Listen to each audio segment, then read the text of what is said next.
instruction. Okay, so you'll have to excuse me because I've never recorded a video with instructions before.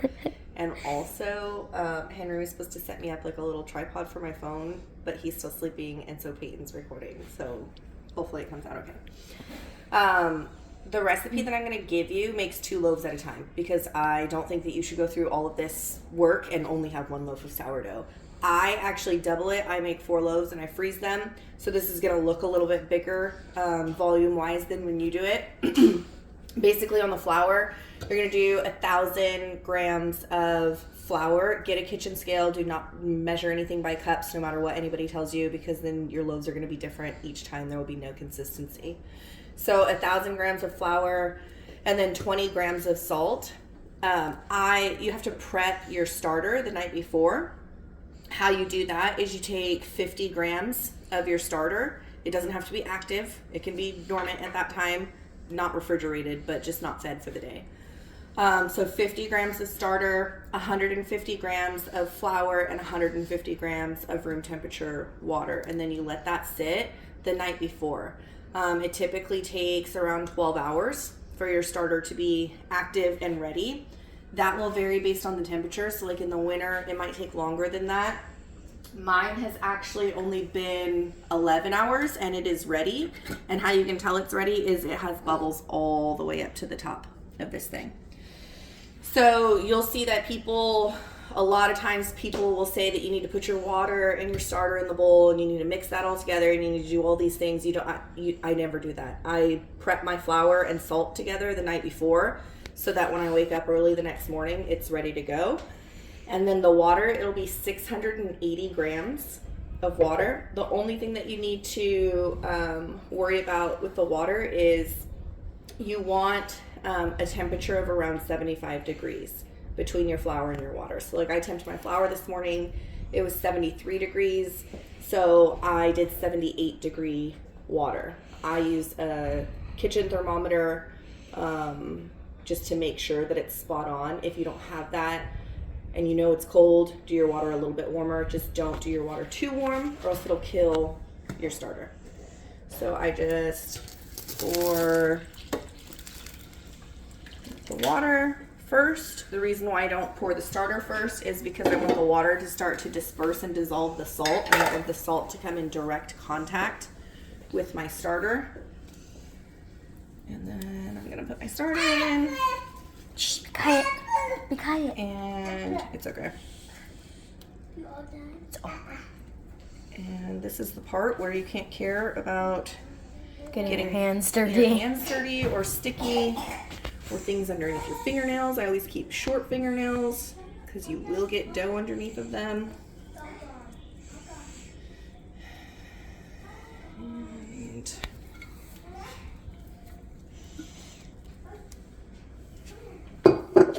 from there, I'm just going to use my hands. People will say you can use a wooden spatula, but I don't think that it works as well. It'll stick to it, huh? Literally, when I'm putting my hands in here, I'm like squeezing the flour and the water and the starter all together to get it mixed.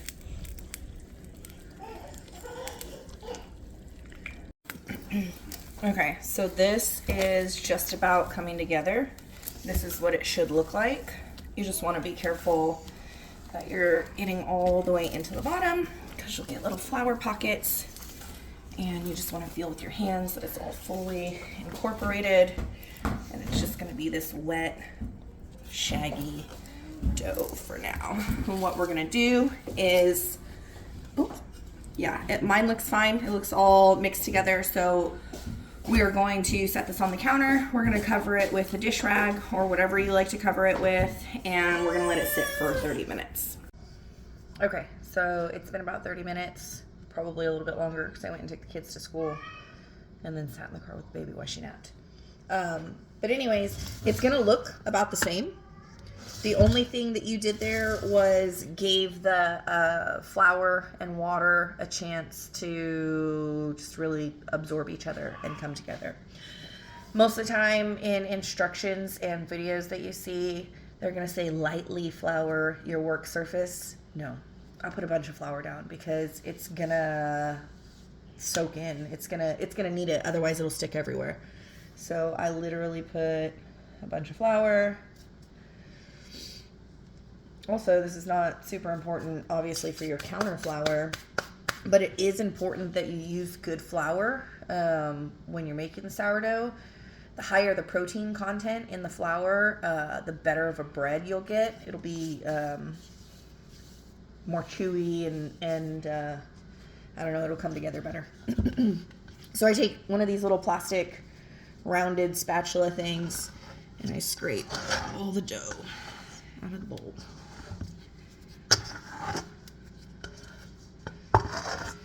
And you're gonna have a pile of sticky mess at this point, just so that you can kind of see the consistency, the texture of it. It's still very sticky.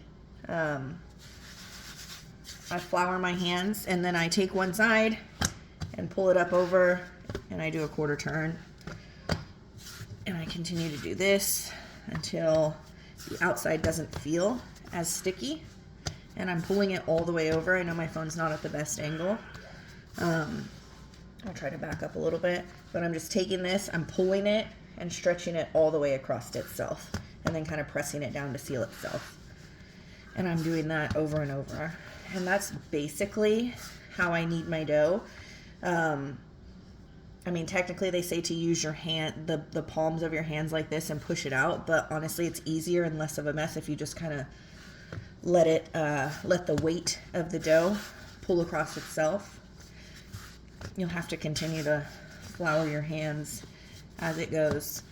You're going to do this for a while. I would say 5 to 10 minutes, depending on how much dough you're working with. And just, I don't know, they're different each time. Sometimes it takes longer than the others. So I'm not going to record the entire time. I'll turn it back on once it's getting closer to the end. What I will say though is I always feel like, and this is something that nobody talks about, you're looking for a tight ball, right? Okay, so you're looking for it to come together as a tight ball. I feel like it always fakes you out. Like right now, it's already almost feeling and looking like a ball. But it'll relax again, it seems like, if you keep going. So if it seems like it's coming together in a tight ball in the first 1, 2, 3 minutes, keep going. Sometimes what I'll do if it feels really tight is I'll let it sit here for a second, and as you can see, it's like relaxing back out and it's pulling and stretching and creating gluten. And then I'll keep going. So I'm going to turn this off for a second and I will turn it back on when I am towards the end. I just wanted to pick it back up for a second and show you like how loose it got, because I kept going through that fake first ball that I was talking about.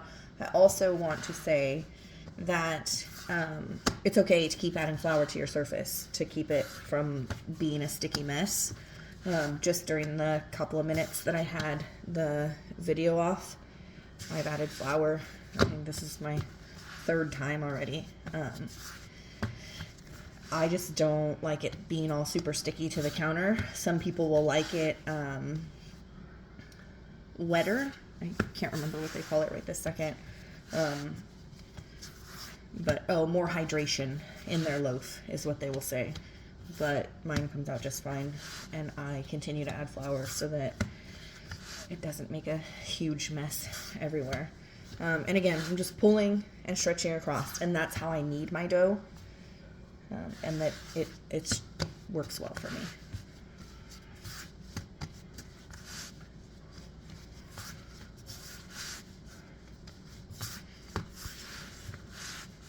I'm probably coming up on, if I had to guess right now,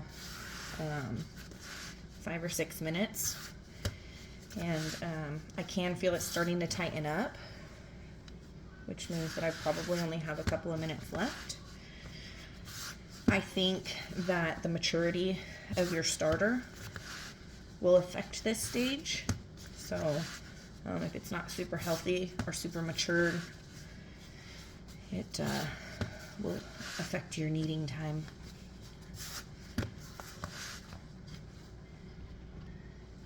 Okay, so I am nearing the end here, and how I can tell is it feels tight, and when I pull it, it doesn't want to stretch all the way over itself without folding in other spots.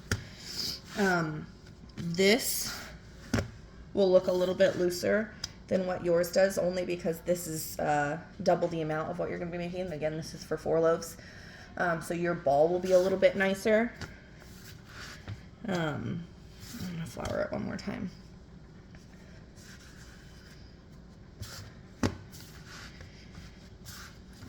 But it doesn't have to be perfect. It doesn't have to be, like, as you can see, you can still see like little fold lines in mine. We are going to continue to work this dough and continue to develop the gluten, so to say,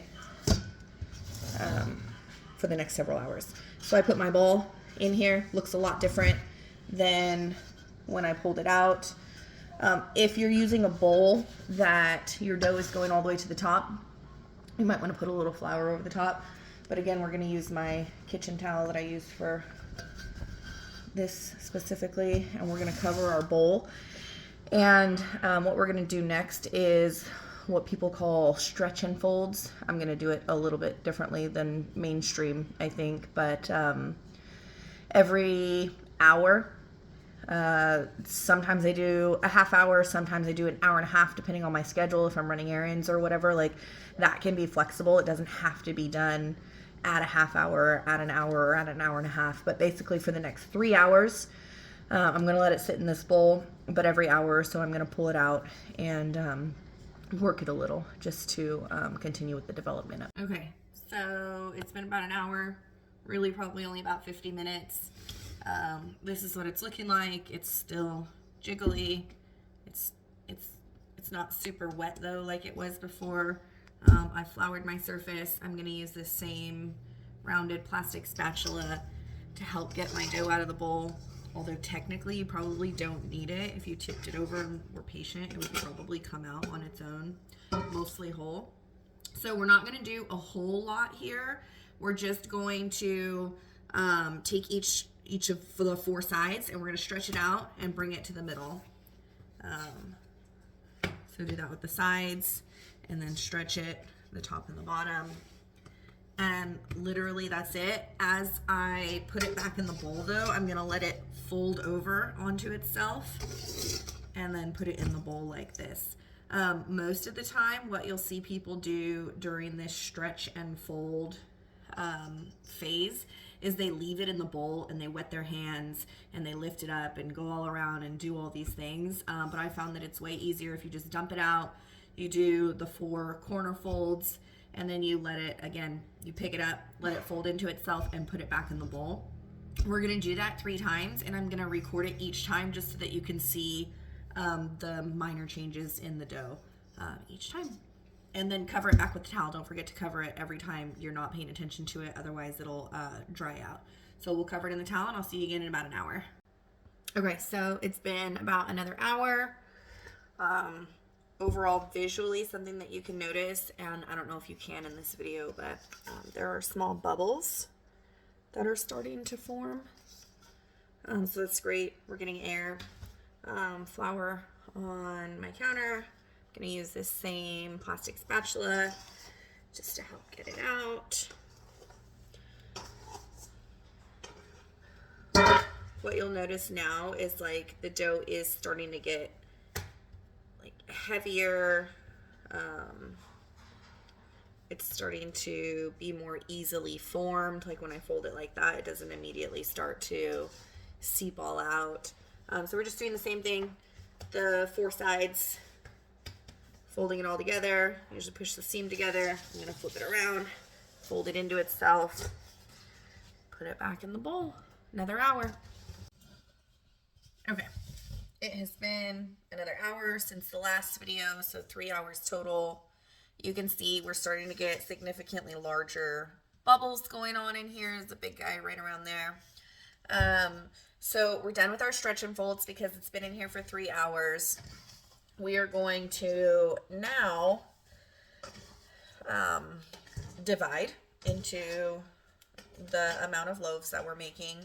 We're gonna pre-shape the loaves, and then we're gonna do what is called a bench rest, which basically means that we are going to let the dough sit on the counter for 30 minutes so that it can kind of expand on its own and build some more tension. So I never really measure it exactly because these loaves are just for my family or family members, and so I just eyeball it. But like I said, mine is for 4, so I'm going to divide this into 4 pieces, and I am actually going to take one of the pieces that would have normally made a loaf, and I'm going to make a handful of mini loaves. That way I can give you one to try, and then I'll just give the other ones to my daughter's daycare teacher or something. So anyways, I'll just show you with the one, so it's not a super long video. But basically you're going to pull from the edges, and you're just tucking everything in towards the middle. I need a little more flour on my counter. And once you've tucked it towards the middle, you're going to flip it over, and then you're going to just kind of pull it on under to itself, like so, so that you have sort of an oval. And yeah, I'm going to do the rest of these, and they are going to sit here covered again, because anytime we're not working with our dough, we're covering it. They're going to sit here covered for about half an hour, and then we will put them in their proofing baskets. Okay, so it's been about 30 minutes. Actually, it's been closer to 45 because I was busy doing something, but that's fine. And this is what they look like. They've spread out a little bit. These are the small ones that I talked about making. Basically what we're going to do is we're going to shape them, and then we're going to put them in, I use Bannington baskets. They're better because they have airflow in between the layers. If you don't have these and getting them is not possible, you can put it in a bowl.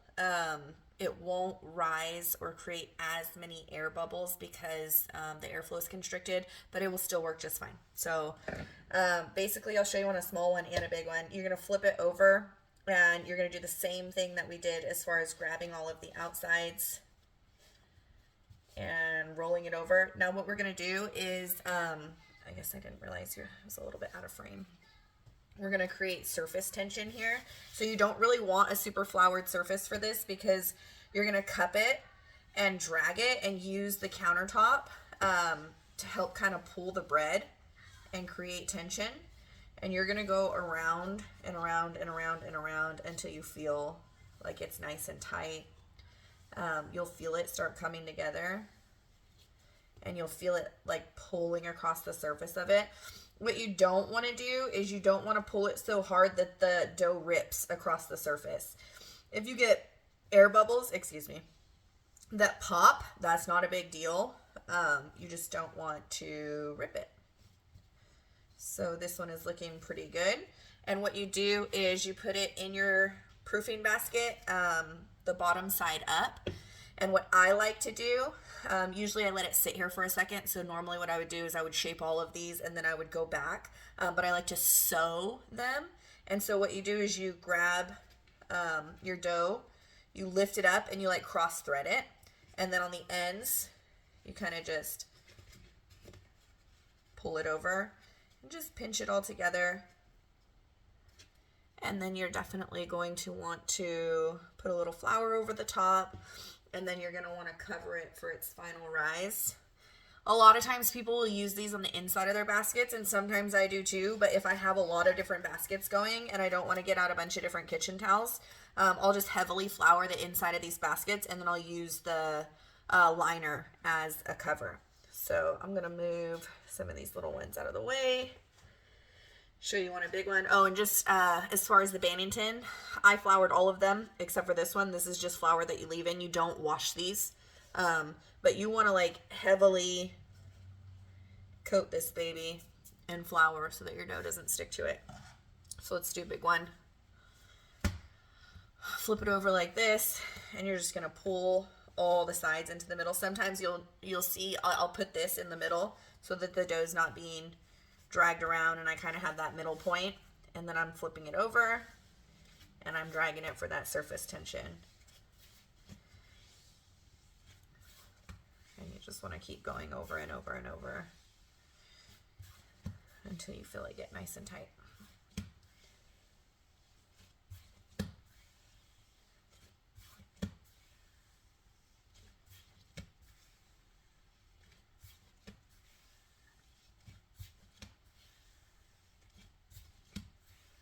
This one's just about done, and I want you to notice the difference of what it looks like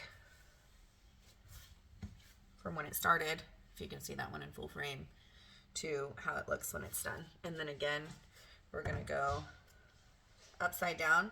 You'll notice it start to spread immediately, which is fine. And honestly, if you don't sew it back together, it's totally fine like this. I didn't start sewing it until, I don't know, a year or maybe even less ago, because it wasn't something that I knew about in the beginning, and it does come out fine. But this will just, it's supposed to create like a better spring in your oven. And so, and it's easier when you pop it out of these baskets when it's nice and tight for you to score it and transfer it. So again, a little bit of flour over the top, and then I'm gonna cover it up. What's gonna happen next is you can either leave this out on the counter for, it usually takes about at least 2 hours. If you're just wanting to go off of a time frame, if it's colder in your house, definitely more than 2 hours. Otherwise, another thing that you can do is if you're trying to do all the prep, maybe like the day before, and then bake the day of, you can put these in the fridge. People put them in the fridge for a really long time. I wouldn't suggest putting it in the fridge for longer than 24 hours. You can, but that's just personal preference. You can overproof dough. That is a thing. And then it'll be too airy. It'll have too many holes in it. It won't be nice and chewy. And I don't like to use the word dense, but you probably know what I'm talking about anyways. Additionally, if you have like more than 3 hours that you need to set it out, go ahead and put it in the fridge for a partial time of that. What I'm going to end up doing, because I don't want to cook yours until tomorrow, I will put one of these big loaves and your small one in the fridge until tomorrow afternoon. And the rest of them I'll probably just leave out on the counter, proof for 2 or 3 hours, and then I will bake them. So I will be back to show you dumping it out and scoring. Okay, so it's been about 3 hours or so. And as you can see, it's a lot taller. It looks a lot different. It feels like a marshmallow, I would say, like a jiggly marshmallow. And so it is ready to bake. I have been preheating my oven with my Dutch ovens inside of it for probably about an hour. You don't necessarily have to do it for that long, but definitely throw your Dutch ovens inside of your oven while it's preheating and while it comes up to temp. So you're going to flip it upside down. I have this baking mat only because I have very old Dutch ovens and the bottoms will burn if I don't use it. And I'm just going to do an X for this video purposes, just so that we get some slashes in there. And I'm going to drop this into my Dutch oven. I'm going to bake it for 20 minutes at 465 on my oven because it runs hot, but normally 475 with the lid on for 20 minutes. And then I will be back to show you. All right, it's been 20 minutes. Pull this out. And it should look something like that. Nice and pale, no color to it. Got some minis going too. It'll still squish a little bit if you touch it, but it's starting to feel like, I would say sandwich breadish. We're gonna leave it uncovered and go for It really depends on your oven at this point. It also depends on your temperature time. We can leave it at the 460 that I have it, or knock it down to 450 based on your preference for color. But I'm just going to leave it at the 460, and I'm going to put it on for, I'm going to go 13 minutes. You could do 15 too, but just whatever your preference is. Okay, so our timer just went off, and just steam. This is what they look like right now. I'm gonna try to be real quiet because this is how I test if they're done. Sounds nice and hollow. Those are even more because they were smaller, but what we're gonna do is we're gonna take these bad boys out, and I'm going to put them onto a cooling rack. You need to allow them to cool for, I would say bare minimum half an hour, probably more like an hour before you slice into them. What will happen if you cut them too early is the crumb doesn't have time to set, and it ends up like drying out your bread. I don't really know the science behind that, but that's what happens. So I think that is about it. Like I mentioned, this is my first time making a video, so if I didn't cover something or if you have any questions, just let me know and I'll try to do my best to help. Good luck.